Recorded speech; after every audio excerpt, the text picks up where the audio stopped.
Hi all, it's Joe from 4 on 5, and today we're doing another 10-year review, where I rewatch a film I haven't seen in 10 years. I'm going back through to see what I remember, if my opinion has changed, and how the film has held up over time. Today's pick is the inaugural entry in the longest-running film franchise on the planet. It established the formula of what a James Bond spy thriller should be on the big screen and set forth a template for all others to follow. And that film is Dr. Dolittle. No, it's Dr. No, starring Sean Connery in his first outing as James Bond. I have to say, it felt particularly poignant to watch this film after Diamonds Are Forever. I had a kind of, oh right, this is what it looks like when he tries moment, where I can kind of see Connery actually putting in some effort. Say what you will about Diamonds, but his best showing, it was not. Now, Dr. No was a film I remember watching religiously in middle school. My parents' Comcast subscription came with a free movie page that included just about every entry in the Bond series, and that was how I came to see Dr. No for the first time. I dare say it was the first Bond film I ever saw, but I'm not 100% sure on that. But after that first watch, it was in regular rotation, coming in behind only Thunderball in my rewatch queue.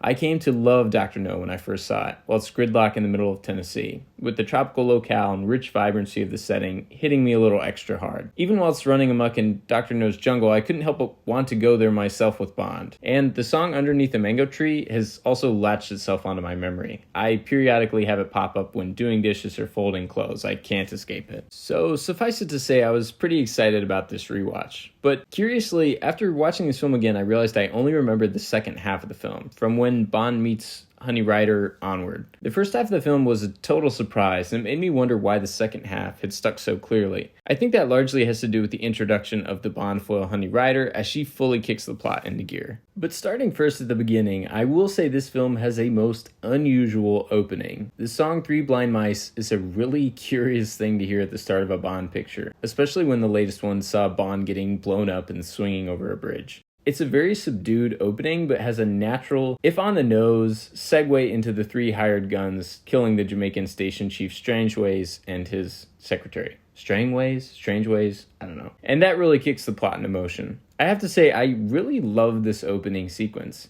The enigmatic theme song, which blends into a kind of rhythmic number, followed by the Three Blind Mice, just really works. There's something decidedly old school about the musical arrangement, and of course the blinking block letters that I find really endearing. So Strangway's death is a good start to set Bond in motion, and he's activated by M to go down to Jamaica and determine the nature of the disappearance and how it relates to rocket launches having their radios jammed up in Cape Canaveral, Florida. Once in Jamaica, Bond meets Felix Leiter, his CIA equivalent, and Quarrel, a boatman who Strangways was acquainted with, and through some sleuthing gets the picture that the radio jamming is coming from Crab Key, an island off the coast that appears radioactive due to some rock samples that Quarrel and Strangways collected. Bond reluctantly gets Quarrel to take him back to the island, even though he's warned that a, quote, dragon is on the key, and that's simply not a place people go and come back from. I always love when a movie revolves around going to a place you're not supposed to go to. I mean, Mordor, the Death Star, a spooky house. It's great when the populace is unified in this understanding that you just don't go to a place, but our main character says, "To hell with that, I'm going anyway." It's so brilliant and goes against human nature in an ultimate bit of wish fulfillment. No sensible person would typically venture somewhere they tell you not to go, but here's our protagonist doing just that. Bond and Quarrel make it to the island and team up with a shell collector, Honey Rider, and together they run through the jungle dodging bullets and dogs that are chasing them. They finally get to the villain's lair and are treated to a relaxed meal before being held in different, less comfortable rooms. Bond escapes in undramatic fashion, foils the villain in undramatic fashion, and the film, for all intents and purposes, ends. Now, one thing to consider about this film is that it had a really low budget, only $1.1 million, which is about $9.9 million in today's money.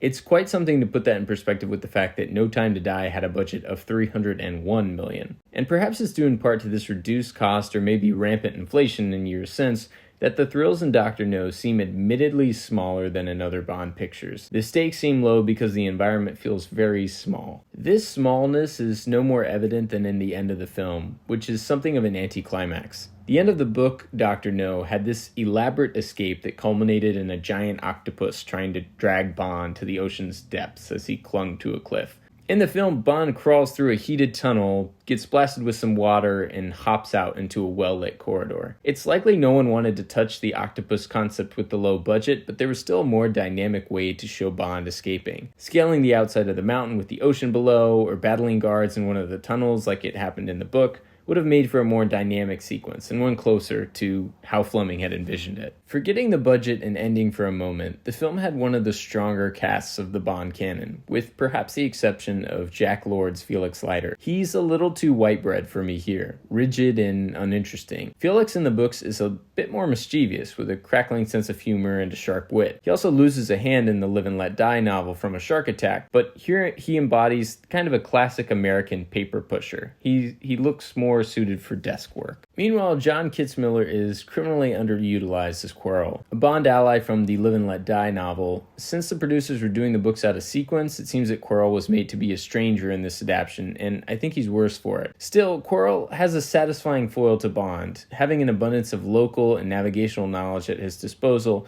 and his death at the hands of the flame-spewing, what is that thing, a tank? It felt unwarranted. He could have added some excitement to the finale if he was made to do something similar to, I don't know, Obi-Wan Kenobi mucking with dials to enable the destruction of Dr. No's base. Ursula Andress is, of course, iconic as Honey Rider, but the producers played it safe with her casting. One intriguing aspect of the novel was the character Honeychild Rider had a broken nose, something not touched on here. Now, I don't know how you cast someone with a broken nose in mind, but even a prosthetic would have added some texture to what was a rather one-dimensional character on screen, simply motivated by collecting shells. In the novel, Fleming goes to great lengths to show Bond musing that in spite of Honey's distinct nose, he still finds her appealing, which could have been a nice commentary on accepting people and their variations. However, this is 1962, people, and so a glamorous Swiss-German actress was cast, and one who immediately following Dr. No would work with Elvis Presley in Fun in Acapulco, just as a bit of trivia. But discrepancies with the novel aside, Andress did a fine job in the role, but it also needs to be said that she had a lot of undeniable help from Nikki Van Dyer-Zill, who did her speaking voice, and Diana Copeland, who did the song.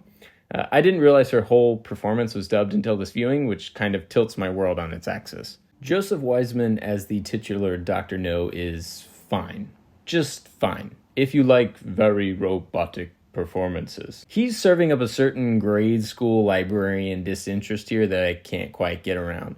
If you're trying to take over the world, I would think you'd be a little more excited, but Wiseman is clinically lacking in any form of amusement or expression. Which is to say, rigidity as a state of being can be achieved quite well if an actor applies themselves in a certain fashion. I think of Javier Bardem's Anton Chigurh in the Coen brothers' 2007 flick No Country for Old Men. The man is a brick wall, but he's still frightening with that stifled lack of emotion. It can be done, it's just not done here. These supporting players, of course, bring us to Sean Connery as James Bond, who I think does well here, capturing the nuances of Fleming's character, which is to say, the certain cockiness and distaste for BS. His first delivery of the iconic Bond James Bond line is exceptionally suave, and his performance here is one of his best efforts in the entire series. He's young, he's fit, he looks great in a suit. Also, his little encounter with Sylvia Trench, who's casually putting in his room waiting for him to come up, is a hugely underrated moment. I like it so much I want to frame it and put it in my house. Trench looks impossibly cool here. I mean, who sneaks into someone's hotel room